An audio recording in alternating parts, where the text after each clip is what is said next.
యుద్ధం జరుగుతున్న ప్రపంచంలో ఎవరో ఒకళ్ళకి ఏదో ఒక సాయం చేస్తూనే ఉంటుంది భారతదేశం. కరోనా లాంటి సంక్షోభంలో 250 దేశాలకి వ్యాక్సిన్‌లను ఉచితంగా పంపించినటువంటి చరిత్ర భారతదేశానికి. అలాగే మనల్ని ఇబ్బంది పెడుతున్న పాకిస్తాన్‌కి క్రైసిస్ వచ్చినప్పుడు పరుగులు పెట్టాం.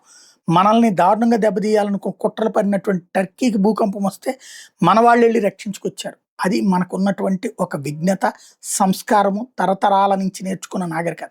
ఆ నాగరికత లేని మూర్ఖుల్ని మనం పక్కన పెడదాం.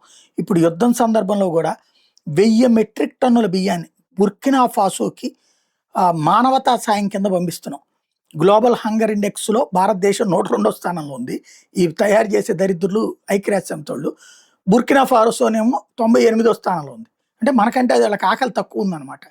మనం ఆకలిలో ఎక్కువున్నాం మన ప్రజలు. ఇది మనకి చెప్పే సొల్లు. బట్ వాస్తవంగా మన దగ్గర కంఫర్టబుల్‌గా ఉంది. ఇప్పుడు ఓవరాల్‌గా ఒక్కొక్క చోటకి మనం పంపించే సాయం అయితే ఆగదు యుద్ధం టైంలో గూడా అన్నది నిరూపించామనమాట.